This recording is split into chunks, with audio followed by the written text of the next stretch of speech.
Here is a brutal truth that the business world desperately tries to ignore. You cannot simultaneously offer the lowest price, the highest quality, the fastest delivery, and the most flexible customizations. Chasing all these goals at once isn't a strategy. It's a suicide note for your company. Right now, countless businesses are slowly bleeding out because they refuse to make the one critical choice that dictates survival. Pick a single hill to die on, a single competitive advantage to dominate, and accept the unavoidable trade-offs that come with it.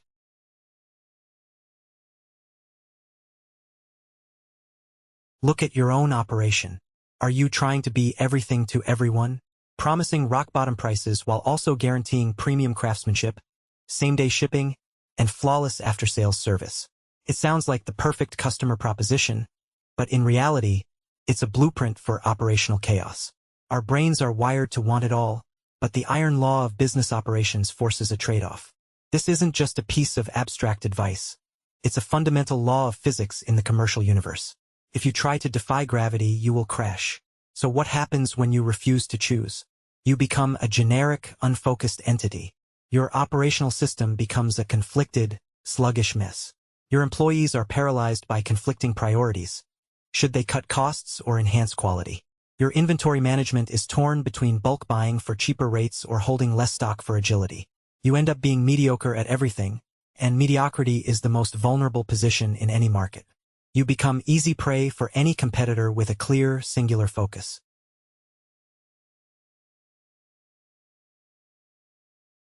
But what if I told you there are 7 distinct operational strategies, 7 different paths to power? Each path leads to a different type of core strength, and each demands a completely unique set of rules, processes, and daily actions. You can't just sit in a seminar and expect a generic get-rich formula to work. The game of business is brutal. It's like trying to pay your mortgage, cover your living expenses, and dream about luxury vacations all on a starter salary. You have to get real and get ruthless. Let's take the most common path and also the most brutal one, the low-cost provider operational strategy. This path isn't for unique products or luxury services. It's the weapon of choice for commodity goods, for everyday items where consumers struggle to see any real differentiation between brands. When your product is 90% similar to your competitors, the battle inevitably condenses into a fight to the death, the price war.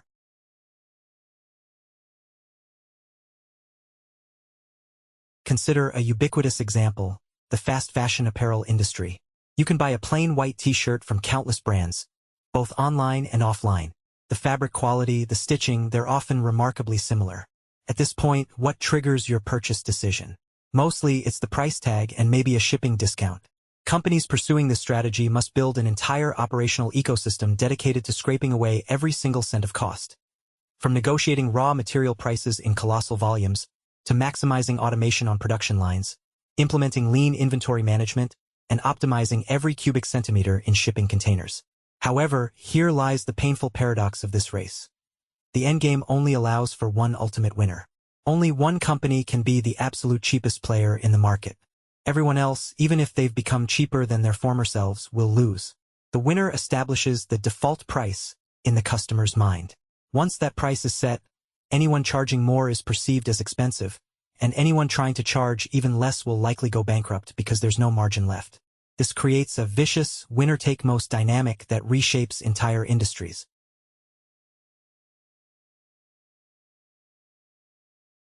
Do you truly believe you can become that cheapest player?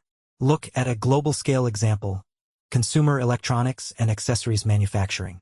When Chinese manufacturers entered the fray with their massive economies of scale, deeply integrated supply chains, and labor cost advantages, they reset the default price for countless items, from power banks and phone cables to LED bulbs. Myriad small local factories in other countries were wiped out because they could not compete on price alone. Their quality wasn't necessarily inferior, but for consumers seeking a basic product, a price difference of a few dollars became the ultimate deciding factor. This demonstrates a core tenet. In a low-cost strategy, operational excellence isn't about being good. It's about being the best at being cheap. It's a discipline of relentless, granular efficiency.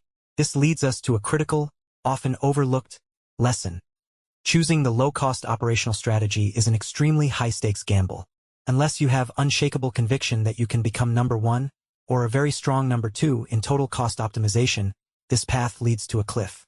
It demands colossal investment in technology and systems, and a mindset of frugality that examines every microscopic detail of the process. It is not for the faint of heart or the indecisive mind. The shadow of a giant like China in many manufacturing sectors looms large, reminding us that this arena often has a single, undisputed champion.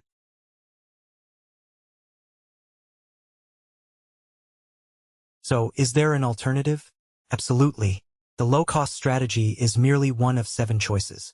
The other paths include focusing on superior quality, blinding delivery speed, maximum flexibility and customization, or relentless innovation. Each path conquers a different territory. For instance, instead of selling a cheap t-shirt, you could choose the superior quality strategy. Use premium organic cotton, meticulous craftsmanship, unique designs, and tell a compelling brand story.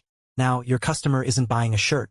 They're buying an experience, a set of values, a lifestyle statement, and they are willing to pay a tenfold premium for it. Or you could choose the speed strategy. Look at food delivery apps or 2-hour shipping services.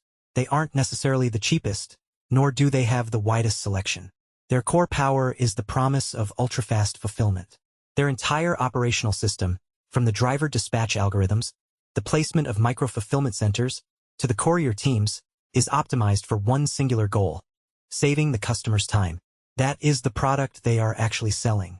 Their marketing screams speed, and their operations deliver it relentlessly.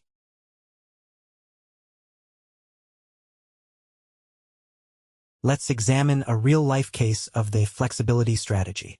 Think of a company that offers made-to-order furniture or custom-tailored suits. They compete not on price or speed, but on their ability to adapt to the customer's exact specifications. Their operational system must be designed for variety, not volume. They need skilled artisans, adaptable production schedules, and a supply chain that can handle small batches of diverse materials. Their trade-off is clear: higher cost per unit and longer lead times. But they offer something mass producers cannot: perfect personalization. This is a viable, powerful strategy that builds intense customer loyalty in a specific niche. How do you know which path is yours? The answer lies in your overall business strategy and your target customer's deepest desire. You must ask, what is the single most important thing for my core customer segment? And can I build a permanent, structural capability to deliver that better than anyone else? This choice must stem from your intrinsic strengths, available resources, and long-term vision. Don't blindly chase a trend. If your core competency is creative design, don't force yourself into a low-cost grind. If your strength is logistical mastery, perhaps speed or reliability is your calling.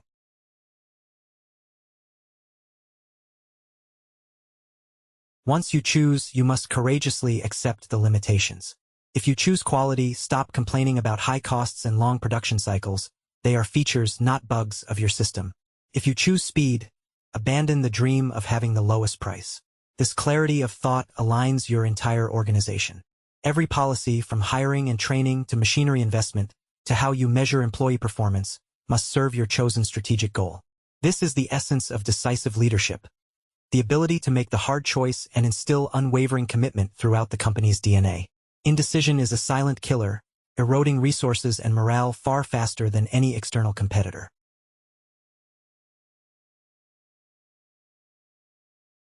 Consider the psychological dimension of trade-offs. Why do humans, especially leaders, find them so agonizing? It's because every yes to one priority feels like a no to another valuable possibility. We fear missing out, we fear closing doors. This is known as the opportunity cost paralysis. In business, however, this paralysis is fatal. The most successful leaders reframe the trade-off not as a loss, but as a focused investment. By saying no to 99 good ideas, you channel all your energy, capital, and talent into making the one great idea world-class. Your operational strategy is the manifestation of that no.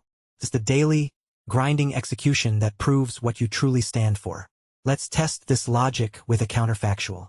What if a major technology company like Apple decided to compete directly on price with budget smartphone brands? It would be a catastrophic mistake. Apple's entire operational ecosystem, its supply chain partnerships, its retail experience, its R&D focus on materials and design, is engineered for premium quality, seamless integration, and brand prestige. To slash prices to budget levels, they would have to dismantle this entire system, destroying the very value proposition that makes them Apple. Their choice is clear, and their operations relentlessly reinforce it. They accept the trade-off of higher prices to deliver their version of supreme value.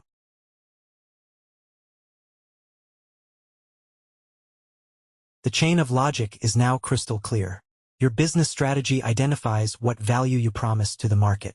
Your operational strategy defines how you will uniquely deliver that promised value through your internal systems.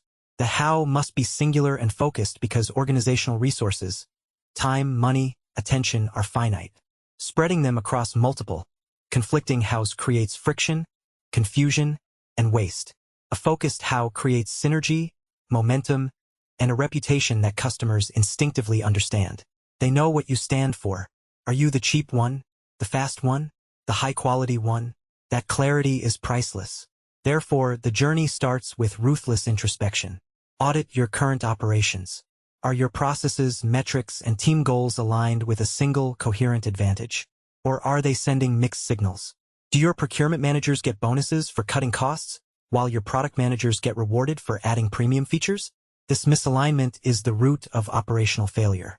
You must design coherence from the top down. The choice of operational strategy is the first and most critical design decision for your company's engine.